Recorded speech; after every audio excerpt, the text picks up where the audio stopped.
Well, tonight we're going to introduce you to our third and final topic related to volume, and it has nothing to do with revolution. So it's really like on a different island away from the washer and disk method that we talked about. So it has nothing to do with volume. We're going to talk about regions with known cross sections. So we've got three-dimensional objects with known cross sections. And what we've got here is we've got a region bounded by x squared and the blue line 4x minus x squared. And that serves as region R here. So region R is bounded by y equals x squared and y equals 4x minus x squared. And that serves as a flat base. Okay, that's how I want to describe it, as a flat base. And then from that flat base, we're going to have like these squares growing up out of that base, almost like kind of like projecting a hologram off of that flat base. And what we have in this picture, and I've never seen a picture drawn quite as beautifully as this one. It really does, give you kind of an image of what this three-dimensional object would look like. They've chosen three different slices they've drawn. Now, what I want you to do is I want you to imagine an infinite number of slices that are drawn, infinitely skinny and all stacked tightly together so that there was no gap whatsoever in between them. And just try to imagine what that new object would look like, and then we're going to try to find the volume of that rascal tonight. So first things first, I want to just go over the 5 popular cross sections that we've seen on the AP exam in the past. Our favorite ones are squares. They're very simple, of course, because the area of a square says that the base and the height are equal and so forth, and so they're pretty easy to work with. Of course, we're going to work with rectangles, and those get a little more tricky just because the height of the rectangle can vary so much. Then we're going to work with semicircles. Again, those are pretty friendly to work with. And we're going to tackle these 3 topics tonight. Okay, so these 3 go tonight. And then on tomorrow night, we're going to tackle triangles that are equilateral. And then we're going to go ahead and we're going to tackle triangles that are isosceles right. And those are certainly the hardest, just because when you have an isosceles right triangle, you got a 45, a 45, and a 90-degree triangle. It could either be laying on the base with one of its legs, or it could be laying on the base with its hypotenuse, and that really makes things a lot more challenging, but certainly doable. But anyway, we'll tackle all the triangles tomorrow night. Now, perhaps maybe in years past, you've seen some of our projects hanging up around the room, and this is one of my favorite things of the entire year that I get really excited and look forward to. Is each and every year, each class of new calculus students seems to take it up a notch and tries to outdo the previous classes when it comes to these projects, and they've become quite elaborate and beautiful and intricate over the years. But right here we have an example of maybe one that we might be able to create with our poster board and such, and visualizing them certainly is no easy task. But with that being said, I want to go over a few general guidelines that we're going to see tonight. And the first one we've been preaching for the last 2 weeks, and that's start off with a great sketch. Okay, don't minimize the amount of time or energy you're going to put into your sketch, because it's going to pay off in the long run. Next thing I want you to do is draw a slice that represents the base of the given cross section. And while you're drawing that base, I want you to be ultra careful and make sure, whether it's either going to be, that cross-section is either going to be perpendicular to the x-axis or it'll be perpendicular to the y-axis. And it abides by the same rules that we did with revolutions. If we get a vertical slice, everything's in terms of x. If we get a horizontal slice, everything is in terms of y. All right, next thing we're going to do, the most important one here, and I'm going to put a star next to number 3, is our slice analysis. And within that slice analysis, you're going to, it depends on the shape, but, you're going to analyze, the length of the base, the height, maybe the distance of the diameter, the radius, whatever that shape, whatever's pertinent to that shape. And by the time you finish your slice analysis, you're going to end with an expression for area of that slice. And the notation that I'm going to use is that we're going to use capital A of X or capital A of Y, depending on whether it's vertical or horizontal. But the ultimate idea is to come up with an expression for that one slice's area. And then once you do that, it's a piece of cake. Then all you have to do is write an integral that will add all of the slices together. And that's what I want you to think of that integral as doing, is it's taking each individual slice and adding them all together. Okay, so let me walk through a real generic example, and we'll do the best we can. Then we'll jump into a couple of live examples. But I want you to just consider region R being bounded by two functions known as f of x and g of x. And I'll go ahead and let's just draw some fun ones here to get in our notebook. Let's say maybe f of x looks like this, and maybe, let's go blue here, maybe g of x looks like this. Okay, so blue is g, and the black graph was f of x. All right, and we're, so we've got intersection points here at 0, and then we'll call this one x equals a, and so forth. And what I want to do is let's just start off with squares, shall we? All right, so the first thing we're going to do is whenever you talk about squares or any of these other shapes, you want to go ahead and draw a slice. And what that slice is going to represent, again, it can be anywhere within the region, and it's infinitely skinny here. What that slice represents is that's the base of a square that's growing out of, from that base, so to speak. So this slice right here corresponds to this side right here of the square, and then it's coming out of the screen at you. Let me choose a different color and try to represent that correlation here. Okay, so this slice right here corresponds to this length right here, and then the rest of it's coming out at you.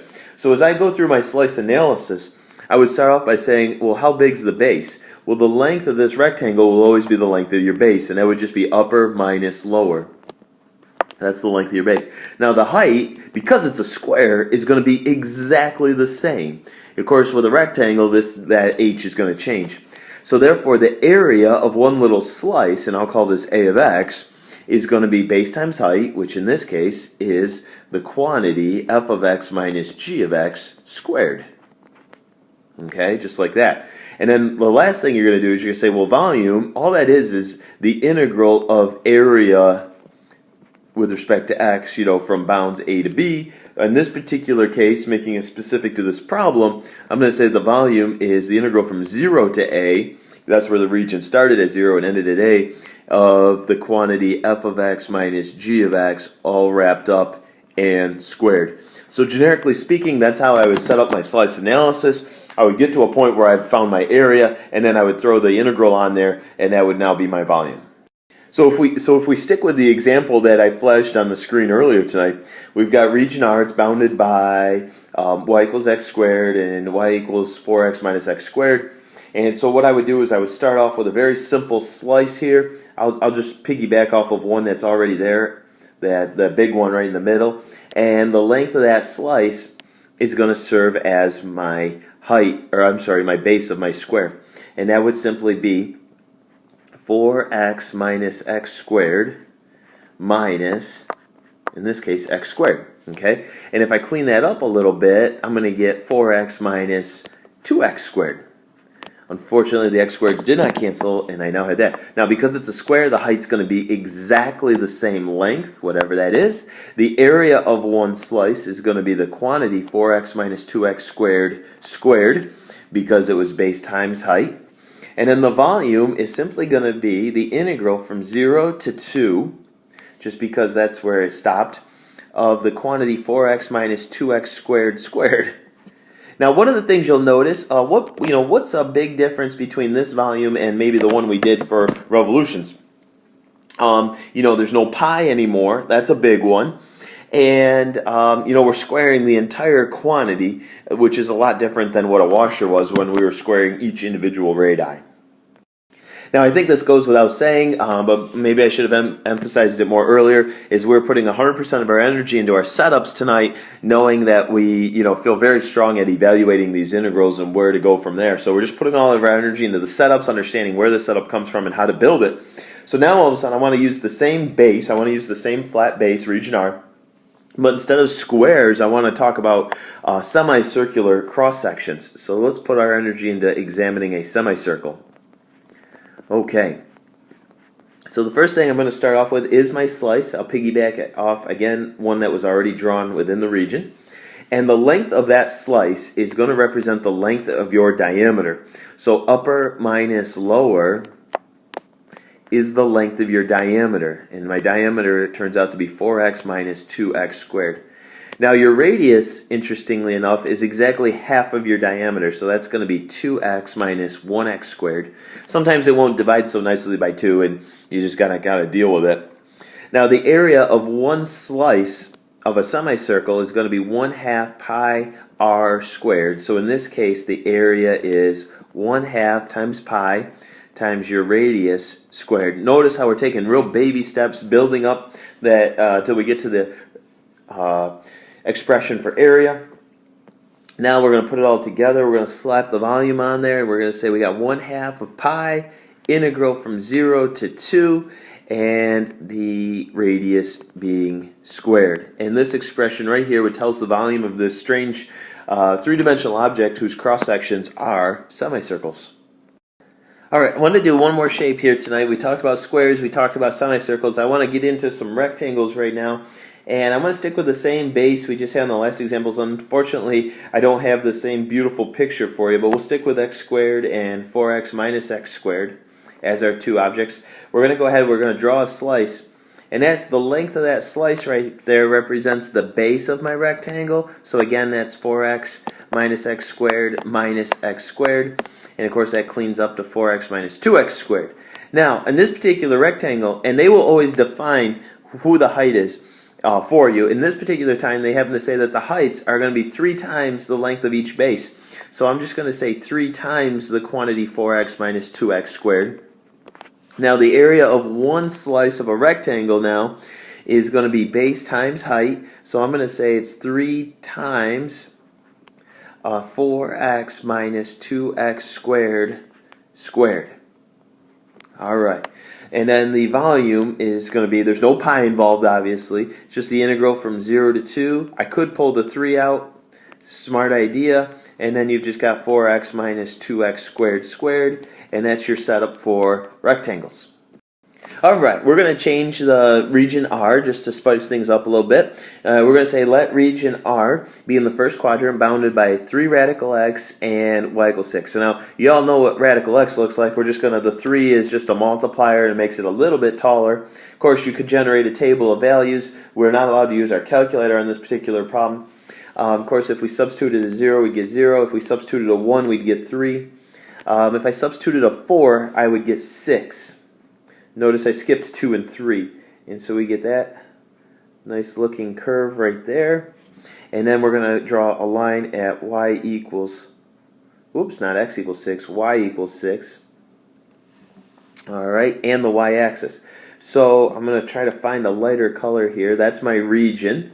And within that region, we want to develop a solid object whose cross-sections are perpendicular to the x-axis and they happen to be a square. So I'm going to draw a slice right in here. The length of that slice represents the base of my square, and that's going to be upper minus lower, which is 6 minus 3 radical x. Okay, now because it's a square, the height's going to be exactly the same. Okay, and then the area of the one slice is going to be the quantity 6 minus 3 radical x squared. This process that I'm using that I call slice analysis is absolutely mandatory on any quizzes or tests that we have for any volume with a cross section, and therefore the final volume is going to be the integral, because the integral is going to add up the area of each individual slice, thus creating a three-dimensional object and its volume. The bounds are from x equals 0, starting here, up until x equals 4, and bada bing, bada boom, there it is. Alright, for our next one, we're going to stick with the same region, and so we got the 3 radical x, we've got the 6, and now we want to work with a rectangle whose height is the cubed root of the base. Now, the height won't always be in terms of the base like it was in the last problem and this problem, but typically it is. And so we're going to go ahead and we're going to draw our nice little slice, and the length of that slice again represents the length of the base of this rectangular cross section, and that's 6 minus 3 radical x. And they said the height is going to be the cubed root of this base, so I'm just going to say cubed root of 6 minus 3 radical x. Area is going to be base times height, so I've actually got the quantity 6 minus 3 radical x raised to what power? Yeah, it'd actually be raised to the 4/3 power, because we're adding a power of 1 to a power of 1/3 to get a grand total of 4/3, and the volume is simply going to be the integral from 0 to x equals 4 of the quantity 6 minus 3 radical x raised to the 4/3 power, and from there it'd be a very nice one to plug into the calculator. Whoops, I lied. They said no calculator. For this particular problem that I had just created here and made up, we would definitely have to use the calculator to evaluate such a feisty integral. Now, for my part C of the same question, I want to ask, how do things change if they all of a sudden say that we're perpendicular to the y-axis? Now all of a sudden I'm drawing a slice that looks like this maybe. And all of a sudden there's that little trigger in my mind that starts screaming in terms of y, in terms of y, in terms of y. And I already know my bounds are going to be from y equals 0 to y equals 6. So I'm going to go ahead and I'm going to get that set up before I forget that part. But the next thing I'm going to do is I just need to go through my slice analysis. We are working with a rectangle. The length of that slice right there is going to be the length of my base. But I can't say 3 radical x. I have to go ahead, I have to take this expression. I've got to solve it for x. So I get y squared over 9, I believe. X equals y squared divided by 9. And so I'm going to do right edge minus left edge, and I'm just going to get y squared divided by 9. Now the height, they said, is 4 times the length of its base. So now we got 4/9 y squared. And the area of one slice is going to be 4/9. Nope, I should take that back. 4/81 y to the 4th, because I'm just multiplying these two expressions together. Therefore, the volume is, I could pull the coefficient 4/81 out, and y to the 4th dy. Now notice, once you get the area expression, life is good, because all you got to do at that point is slap that integral on there and make sure you got the right bounds, and boom, you're done. Well, I'll tell you what, we got ourselves a wild one here to finish the night off with. We are going to now go calculator active, so we're going to grab that puppy. And I know it's easy to just kind of leave it in your bag or leave it in your car and just assume that you've got this calculator stuff all under control. But I'm telling you from experience, don't sleep on that calculator. Don't assume you've got it all figured out, because when you really need those calculator skills in the middle of a test, you know, they're not quite as sharp as they need to be, or all of a sudden you're like, where's that button? I know there's a button on here for this, you know, but I can't find it. Where is it? And I tell you what, there's no worse feeling than losing points on a test or a quiz because of something you could have easily done on the calculator. So don't sleep on it here. We're going to get this puppy out, and we're going to go ahead and we're going to graph our two functions here, e to the 0.5x, and there is a 6 at the end of this second function, 2 natural log of the quantity x minus 1 plus 6. And as I get those guys sketched, we'll get a little something like this going on, and we notice that there's 2 intersection points. So we've clearly established who region R is. It's this region right in here. Now, one of the hardest things we've got to get in the habit of doing is we have to identify who these mysterious intersection points are. And so what I'm going to do is, of course, I'm on my graphing screen. I go to the calc menu, second calc, which is above trace, and I do my intersection. Now, before you worry about the second intersection up here, we've got to go back to our home screen and we got to store them. So here's what I had. I had my first x value was 1.119441, and I stored that in alpha A. My y coordinate was 1.7501859. Hopefully you can confirm that, and I stored that in alpha B. Now, of course, the other thing I said on my paper is I showed evidence that I was setting this function equal to this function right here, and that's also something, like I said, you want to show evidence of that on your paper. Now, there was a second intersection point, so let's go ahead. I'm going to change colors. I'm going to go with this intersection point. The x-coordinate was 4.245629, and I stored that in alpha C. My y-coordinate there was 8.3546183. A lot of decimals flying around here. And I stored that in alpha D.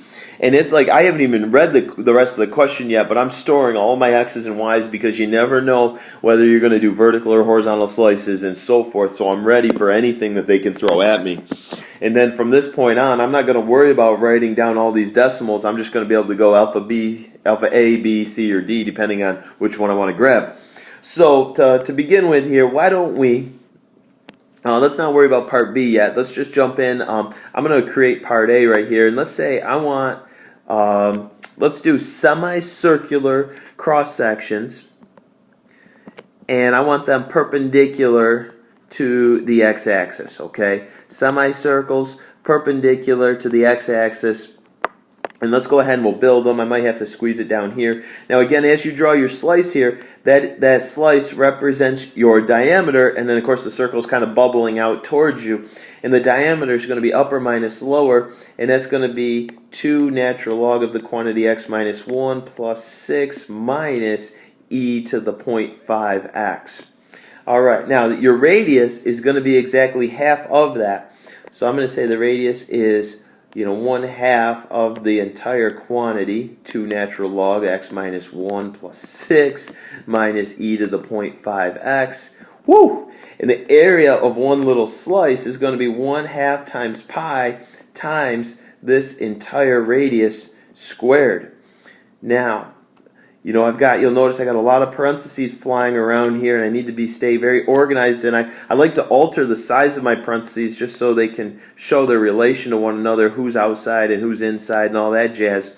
And so I got to close it up, and that radius has got to be squared. So I've got 1/2 pi, and then this entire expression here is my radius getting squared.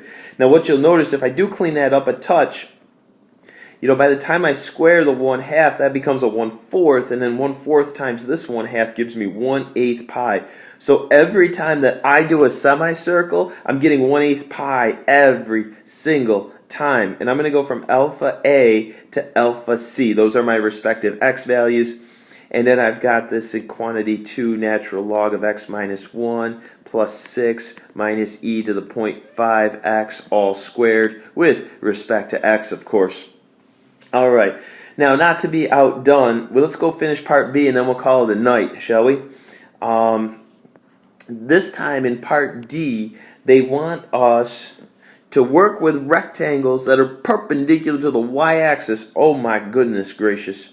We've got to be perpendicular to the y-axis. So I'm going to draw something right in there. Everything's in terms of y. Oh my goodness. And they want the heights to be 4y. Now, that's the first time we've done heights that weren't in terms of the base. They just said the height is 4y, period, nothing else.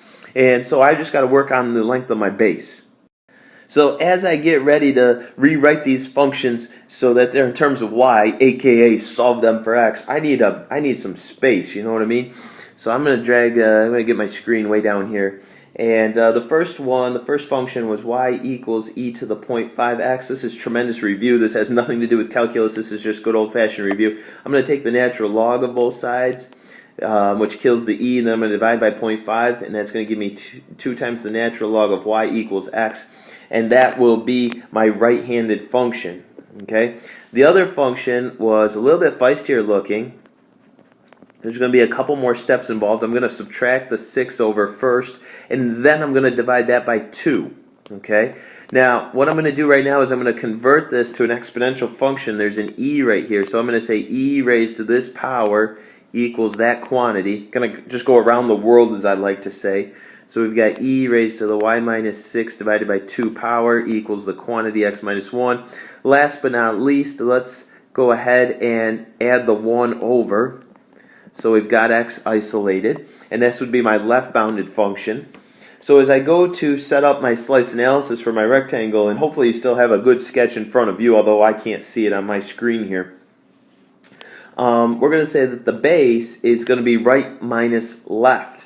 So let's go with 2 times the natural log of y minus, notice the parentheses here. Without the parentheses, this is going to be all goofed up, and we don't want that, plus 1. Of course, you could distribute the negative now, but there aren't really no like terms. Now, the best news of this problem was they said the height was strictly 4y. It wasn't 4 times the base. It was just 4y, period.